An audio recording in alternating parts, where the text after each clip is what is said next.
అందరికీ నమస్తే అండి. మనకి ఈ రాబోతున్న ఆగస్టు మాసంలో వృశ్చిక రాశి వారికి, అంటే వృశ్చిక రాశిలో జన్మించినటువంటి వారికి కలిగేటువంటి ఫలితాలు ఏంటో ఇప్పుడు కొద్దిగా క్లుప్తంగా చర్చిద్దాం.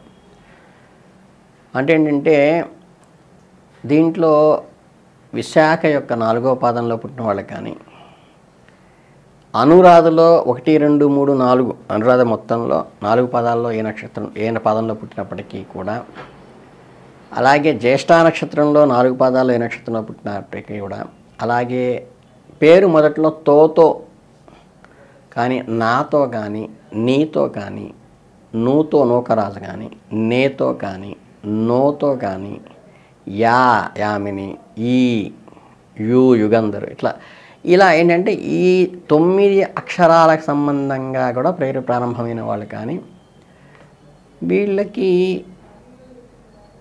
ఈ ఆగస్టు మాసంలో ఎటువంటి ఫలితాలు ఉన్నాయో ఇప్పుడు వీళ్ళందరూ వృశ్చిక రాశి కిందకే వస్తారు కనుక వీళ్ళ ఫలితాలు చూద్దాం. ఈ ఆగస్టు 16 నుండి దశమ రవి సంచారం వల్ల 26వ తేదీ నుంచి అష్టమంలో కుజ సంచారం వల్ల ఒక చిన్న ప్రతికూల ఫలితాలు, అంటే అష్టమంలో కుజుడు పాపగ్రహం కాబట్టి కొంచెం జాగ్రత్త వహించాలి.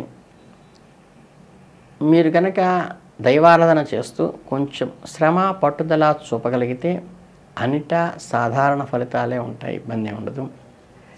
ఈ క్రయ విక్రయాలు ఏవైతే ఉంటాయో, ఈ చెల్లింపులు ఏవైతే ఉంటాయో కొంచెం జాగ్రత్త వహించండి. దేనికి తక్కువగా అంచనా వేయకుండా మీకు ఉన్నటువంటి చెల్లింపుల్ని జాగ్రత్తగా ఇన్ టైంలో చేసుకోవటమే మంచిది, ఇబ్బంది లేకుండా ఉండాలంటే. ఈ వృశ్చిక రాశి వారికి నెలంతా కూడా మిశ్రమ ఫలితంగానే ఉంటుంది. కొన్ని రంగాలు మాత్రమే అనుకూలత అందించడం జరుగుతోంది. కుటుంబంలో కానీ, ఆర్థిక పరిస్థితుల్లో కానీ కొంత సానుకూల వాతావరణం ఉన్నప్పటికీ, ఆరోగ్యం విషయంలో కానీ, ప్రేమ సంబంధాల్లో కానీ కొంచెం జాగ్రత్త వహించాల్సిన అవసరం స్పష్టంగా చెప్తున్నాము. వృత్తిపరంగా ఈ నెల సానుకూలంగానే ఉంటుంది, కొంత కష్టే ఫలిలాగా ఉంటుంది. నెల ప్రారంభంలో మీకు కార్యాలయంలో అనుకూల ఫలితాలు వస్తాయి. పని ఒత్తిడి ఎక్కువ ఉండటం మాత్రం వాస్తవము. ఉన్నతాధికారుల దృష్టి మీ మీద ప్రత్యేకంగా ఉండటం వల్ల మీరు కష్టంతో కూడుకున్న పనిని పూర్తి చేసి వారి ప్రశంసలు పొందటం మంచిది. ఏవైతే ఈ పక్క వాళ్ళ ఇంటర్ఫీరెన్స్ కానీ, గాసిప్స్ కానీ ఇవి పట్టించుకోకుండా ఉండండి. మీ చూపించే కృషి, మీ పనే మీకు ఫలితాన్ని ఇస్తుంది. అతిగా విశ్రాంతి లేకుండా పని చేయటం కూడా అంత మంచిది కాదు. శక్తిని, సామర్థ్యాన్ని ఒక ప్రత్యేకమైన స్కిల్ ద్వారా మీరు ముందుకు వెళ్ళండి తప్పితే మరీ హార్డ్ వర్క్ అనారోగ్యం కలిగిస్తుంది. కాబట్టి మినిమం రెస్ట్ అవసరము. విద్యార్థులకైతే ఈ నెల మొదటి భాగంలో కొంచెం సవాలుగానే ఉంటుంది. చదువులపై మంచి దృష్టి పెట్టి మేధస్సును కొంచెం షార్ప్ చేసుకుని, గత జ్ఞాపకాలను నెమరవేసుకొని కొత్త విషయాలు నేర్చుకుంటూ ఈ యొక్క అననుకూల పరిస్థితి నుండి ముందుకి అధిగమించాల్సిన అవసరం ఉంటుంది. సమయాన్ని మాత్రం వృధా చేసుకోవద్దు.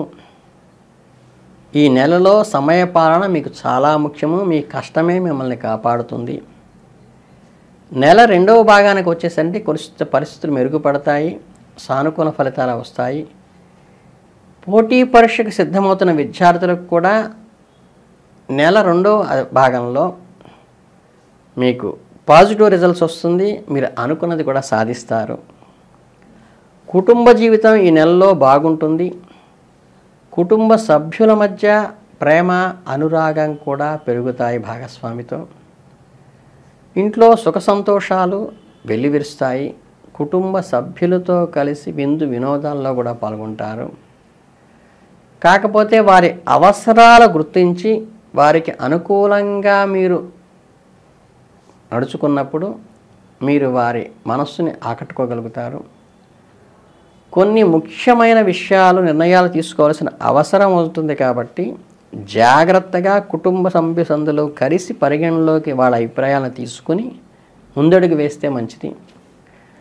కుటుంబ సభ్యుల మధ్య ఏదన్నా చిన్న చిన్న మనస్పర్ధలు తలెత్తితే గనక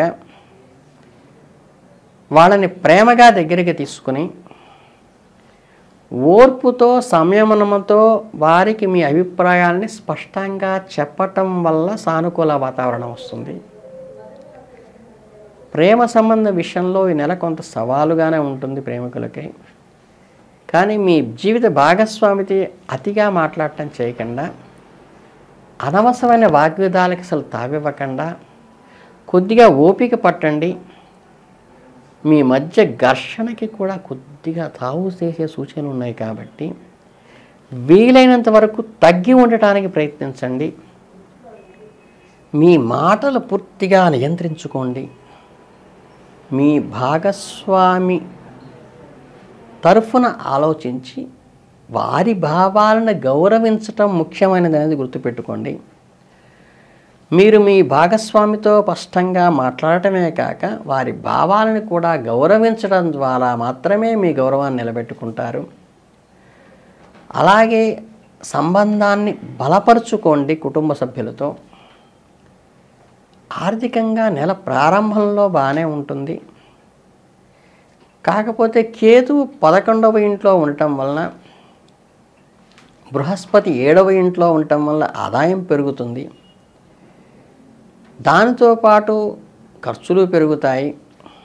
అంటే బృహస్పతి మంచిది. పార్ట్నర్షిప్ డేట్స్ కలిసి వస్తాయి. ఆర్థిక విషయాల్లో కొంచెం జాగ్రత్త వహించండి. అనవసర ఖర్చులు పెట్టుకోబాకండి.